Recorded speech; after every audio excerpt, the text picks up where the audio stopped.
জাহান্নাম থেকে বাঁচার জন্য সব কিছুই মানব, শুধু নামাজ পড়া লাগবে না, তাই না? নামাজ পড়া লাগবে শুক্রবারে প্রতিদিন, কি বলেন আপনারা? কিন্তু আমরা দেখি যে কিছু কিছু ক্ষেত্রে জুমার দিনের মুসল্লি অনেক বেশি, কিন্তু 5 ওয়াক্ত সময় মুসল্লিরা কোথায় যায়? সপ্তম আসমানে ওঠে নাকি? হ্যাঁ প্রিয় ভাইয়েরা আমার, কথা প্রসঙ্গে আসলো, মসজিদে মাঝে মধ্যে তো আসেই, মাঝে মধ্যে হঠাৎ করে পিছনে নামাজ পড়ার সুযোগ হয়, তো দেখি যে বাজারের মুসল্লি দিয়ে মসজিদ ভর্তি, কিন্তু সমাজের মুসল্লি দিয়ে মসজিদ ভর্তি হয় না।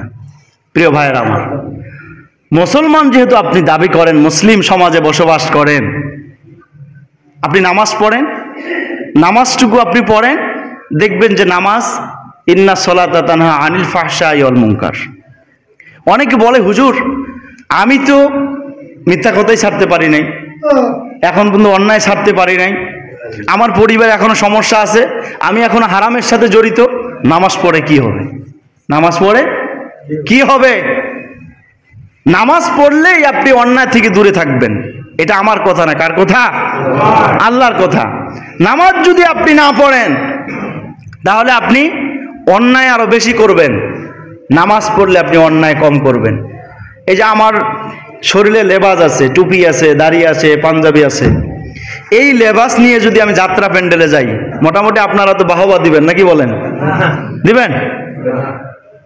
আর এই লেবাসটা যদি না থাকে, যদি প্যান্ট শার্ট পরা থাকে, আর যদি যাত্রা প্যান্ডেলে না আরো কোনো জায়গায় যদি যাই, মানুষ যদি আমাকে না চিনে তাহলে আমাকে বাধা দিবে? দিবে? কেন, সমস্যা কোথায়? প্যান্ট শার্ট পরেছি, মানুষ আমাকে চিনে না, বাধাও দেয় না, খারাপ কাজে গেছি বাধা দেয় নাই। পাঞ্জাবি টুপি আছে, মানুষ আমাকে চিনে না, কিন্তু অন্যায় করলে ওখানেও আমাকে বাধা দিবে না? নাই দিবে না? তাহলে সমাজ আমাকে বাধা দিচ্ছে অন্যায় থেকে, বিবেক আমাকে বাধা দিচ্ছে, ঠিক কিনা বলেন? বিবেকটা আমাকে বাধা দিচ্ছে যে অন্যায় করা যাবে না।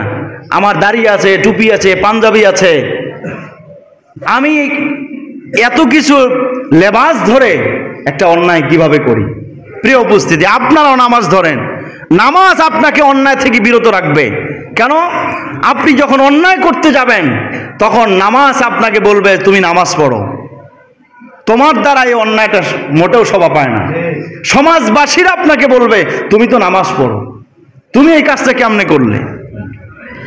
সুতরাং বেনামাজি যদি 10টা ভুল করে আর নামাজির একটা ভুল করলে, এটাই আগে মানুষের চোখে পড়ে, পড়ে না? এটা ভালো, ভুল ধরাটা ভালো। আপনি যদি একজন মানুষকে ভুল ধরে তার অন্যায় থেকে দূরে রাখতে পারেন, এটা ভালো, আলহামদুলিল্লাহ। অনেকে হুজুরদের ব্যাপারে অনেক কথা বলে, আমি আলহামদুলিল্লাহ, এটা আমি মনে করি যেটা ভালো দিক আমাদের, তারা আমাদেরকে অন্যায় থেকে দূরে থাকতে বলে। প্রিয় উপস্থিতি, এই জন্য আপনি নামাজ পড়বেন, নামাজ আপনাকে অন্যায় থেকে দূরে রাখবে।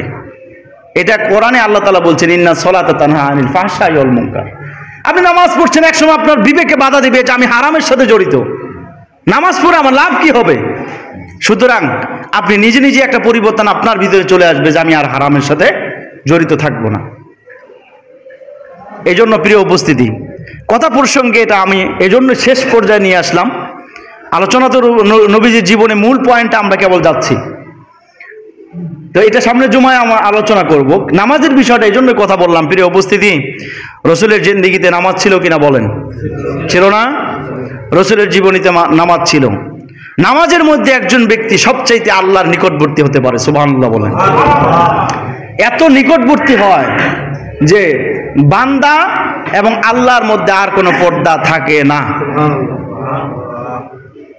আল্লাহর মধ্যে আর বান্দার মধ্যে যদি মাঝখানে কোনো পার্টিশন না থাকে, পর্দা না থাকে, একমাত্র নামাজ ছাড়া এত নিকটবর্তী আপনি কোনো ইবাদত দিয়ে হতে পারবেন না। তাহলে আপনি অভাবে আছেন, আপনি বিপদে আছেন, ধরেন যে আপনি এখন এলাকায় একজন নেতার সহযোগিতার আপনার দরকার, মন্ত্রীর সহযোগিতা আপনার দরকার, এত পরিমাণে বিপদে আপনি পড়ছেন, দুনিয়ার এই চেয়ারম্যান মেম্বার দিয়ে আর কাজ হলো না, উপজেলা নেতা দিয়ে কাজ হলো না, এখন আপনাকে মন্ত্রীর কাছে যেতেই হবে।